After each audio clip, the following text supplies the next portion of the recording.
إن الحمد لله نحمده ونستعينه من يهده الله فلا مضل له ومن يضلله فلا هادي له وأشهد أن لا إله إلا الله وحده لا شريك له وأشهد أن محمدا عبده ورسوله أما بعد. சஹீஹ் புகாரியிலே 3668வது இலக்கத்தில் பதிவு செய்யப்பட்ட செய்தியை வைத்து அடுத்த கேள்வி தொடுக்கப்பட்டிருக்கின்றது. கேள்வி தொடுப்பவர் என்ன கூறுகின்றார் என்றால், நபியின் மரணத்திற்கு பிறகு யார் அமீராக இமாமாக இருப்பது என்ற விடயத்தில் கருத்து முரண்பாடு ஏற்பட்ட போது மாற்று தரப்பை நோக்கி அபூபக்கர் ரலியல்லாஹு அன்ஹு அவர்கள், நாங்கள் அமீர்மார்களாக இருப்போம், நீங்கள் அமைச்சர்களாக இருங்கள் என கூறியதாக இந்த ஹதீஸிலே காணப்படுகின்றது. அமைச்சர்கள் என்பது நபியின் காலத்து ஆட்சி முறையில் இல்லாத ஒன்றல்லவா? இப்படி இருக்கும்போது நீங்கள் அமைச்சர்களாக இருங்கள் என அபூபக்கர் ரலியல்லாஹு அன்ஹு அவர்கள் கூறியதை ஒரு தவறான விடயமாக நான் விளங்குகின்றேன். நபியின் காலத்தில் இவ்வாறு அமைச்சர்கள் இருந்தார்களா? இந்த விடயம் பற்றி தெளிவு தாருங்கள் என்று அடுத்த கேள்வி தொடுக்கப்பட்டுள்ளது. இஸ்லாம் என்பது இயற்கை மார்க்கமாகும். உலகிலே ஒரு நிர்வாகத்தை நடத்துகின்ற போது அமைச்சர்கள் என்ற நல்ல பல ஆலோசனைகளையும் திட்டங்களை செயற்படுத்துவதற்கு துணையாக இருப்பவர்களாகவும் அமைச்சர்கள் என்பது கட்டாயமானதாகும். எனவே ஒரு ஆட்சியாளருக்கு அமைச்சர்களை அல்லாஹும் வலியுறுத்துகின்றான். நடைமுறையிலே அதனை தெளிவுபடுத்துகின்ற நபி அலைஹிஸ்ஸலாத்து வஸ்ஸலாம் அவர்களும் வலியுறுத்துகின்றார். நபியின் காலத்திலே அமைச்சர்கள் இருந்தார்களா என்றால் நிச்சயமாக இருந்தார்கள். அமைச்சர்கள் என்பவர்கள் இஸ்லாமிய பார்வையில் ஆட்சியாளர்களுக்கு அந்த ஆட்சியாளர்களோடு இருந்து நல்ல பல ஆலோசனைகளை கூறி அந்த ஆட்சி நிர்வாகத்திலே நல்ல முடிவுகளின் பின்னால் அவற்றை செயற்படுத்துவதற்கு துணையாக இருக்கக்கூடியவர்கள். அல் குர்ஆனிலே அல்லாஹ் 3வது அத்தியாயத்தின் 159வது வசனத்தில் வஷாவிர்ஹும் ஃபில் அம்ர், உங்களுடைய காரியங்களிலே ஆட்சி விடயங்களிலே அவர்களோடு நீர் ஆலோசனை செய்வீராக என்று அல்லாஹ் கட்டளையிடுகின்றான். நபி அவர்கள் இது பற்றி தெளிவுபடுத்தும் போது, மன் வலிய மின்கும் அமலன் ஃபஅராதல்லாஹு பிஹி கைரா ஜஅல லஹு வஸீரன் சாலிஹா இன் நஸிய ذكرஹு வ இன் ذكر அஆனஹு.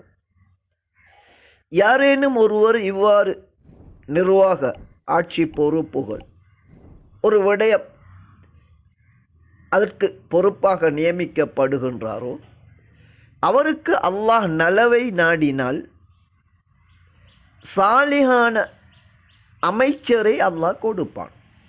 அந்த காரியங்களுக்கு பொறுப்பான அமீர் அவர் மறந்துவிட்டால் இந்த அமைச்சர்கள் அதனை நினைவுபடுத்துவார்கள். அவர்கள் முடிவெடுத்த அந்த திட்டம் என்பது அதனை செயற்படுத்துவதிலே அந்த அமைச்சர்கள் அவர்களுக்கு துணையாக இருப்பார்கள் என்று நபி அவர்கள் கூறுகின்ற இந்த ஹதீஸ் சுனன் அன்-நசாயிலே 4204வது இலக்கம் உட்பட பல்வேறு நூல்களில் காணப்படக்கூடிய இந்த ஹதீஸ் சஹீஹானதாகும். எனவே நாம் அமீர்மார்களாக இருக்கின்றோம், நீங்கள் அமைச்சர்களாக இருங்கள் என அபூபக்கர் ரலியல்லாஹு அன்ஹு அவர்கள் கூறியதை தவறு என நீங்கள் புரிந்து கொண்டது உங்களுடைய தவறாகும். அது அல்லாமல் சஹீஹ் புகாரியிலே பதிவாகியுள்ள இந்த சம்பவம் நபி மரணித்ததன் பிறகு உடனடியாக முஸ்லிம்களுக்கு ஒரு அமீர் இமாம் அவசியம் என்ற ரீதியிலே அந்த அடிப்படை கடமையை அவர்கள் நிறைவேற்றினார்கள். அது பற்றிய சம்பவமாகவே இது காணப்படுகின்றது.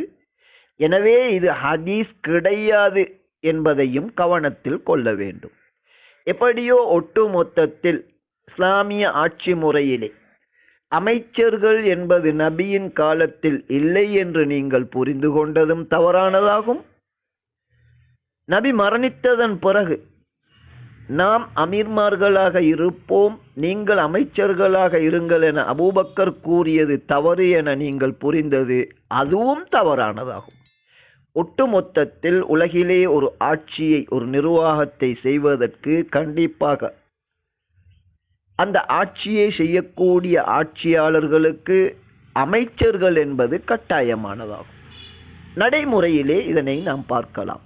எனவே இயற்கை மார்க்கமாகிய இஸ்லாத்திலே நபியின் ஆட்சி முறையிலே அமைச்சர்கள் என்பது அல்லாஹ்வினால் கட்டளையிடப்பட்டு நபி அவர்கள் கடைபிடித்த விடயமாகும். எனவேதான் ஒரு உதாரணம் கூறுவதென்றால், நபி அவர்கள் ஹஜ் கடமையான போது முதல் முறையாக அந்த ஹஜ்ஜை செய்வதற்கு அபூபக்கர் ரலியல்லாஹு அன்ஹு அவர்களை அமீராக நியமித்து, முதல் வருடம் நபி அவர்கள் ஹஜ் செய்யவில்லை. அபூபக்கர் ரலியல்லாஹு அன்ஹு அவருடைய தலைமையிலே ஒரு அமைச்சராக, அதாவது இஸ்லாமிய பார்வையில் அமைச்சர் என்பவர், முஸ்லிம்களின் அமீர்மார்கள் இமாம்களுக்கு நல்ல பல ஆலோசனைகள் சொல்லி நல்ல தீர்மானங்களை செயற்படுத்துவதற்கு துணையாக இருக்கக்கூடியவர்கள். எனவே முதல் ஹஜ்ஜின் போது அபூபக்கர் ரலியல்லாஹு அன்ஹு அவர்களை அமீராக நியமித்து அந்த ஹஜ்ஜை நபி அவர்கள் நடாத்தினார்கள்.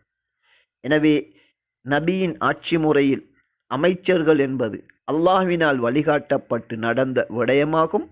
அதனைத்தான் அபூபக்கர் ரலியல்லாஹு அன்ஹு அவர்களும் இந்த சம்பவத்திலே கூறியிருக்கின்றார்கள்.